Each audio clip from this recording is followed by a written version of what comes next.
It was a tender document. We were asked about the homogeneity and ideological positioning of parties, practices of candidate selection, information about political cultures and party organisation, and convergence in party financing and electoral laws. That is what the European Parliament asked us to look at. That is mainly what we did look at, but we added an extra dimension to it. Because what we saw here in the tender, and what we were asked to do in the tender, was to write about and to consider how parties are converging, which is crucial and also it's a fundamentally interesting question to ask about European parties in the different countries. To what extent does nationality make a difference between party identity and party strategy? To what extent do different political systems make a difference in terms of party ideology and party strategy? And in particular, and this is something Alex will talk about later, to what extent might there be a difference between, as it were, the party culture of Western Europe and the party culture of the post-communist states? So obviously these are interesting questions, and we address them with a variety of different data.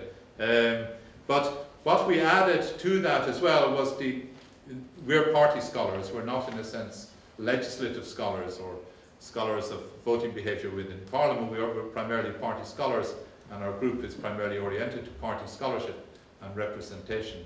So the difference, what we argued was a very important additional element in this approach, was to move from the individual parties to the party system.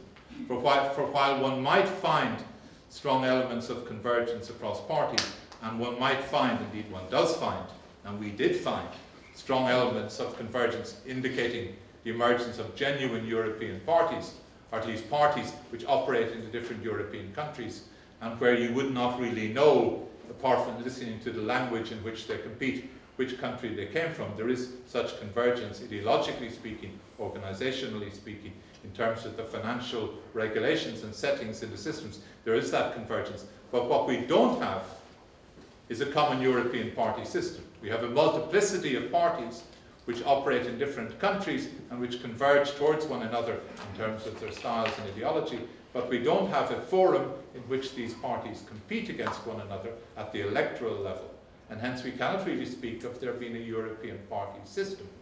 So convergence of parties is one thing, the emergence or the making of a transnational party system is something else indeed.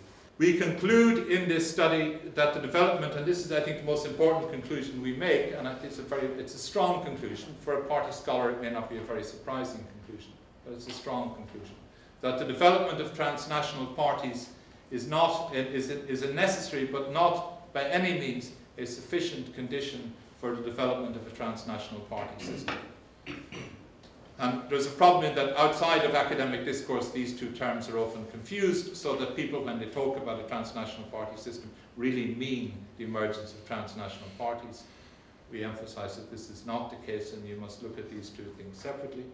And the main problem, the main obstacle in the path of a genuine transnational party system is the lack of an arena for competition between the parties. Now the parties are growing stronger at the transnational level. The party foundations have been given a lot of resources and are becoming much more ambitious and much more active.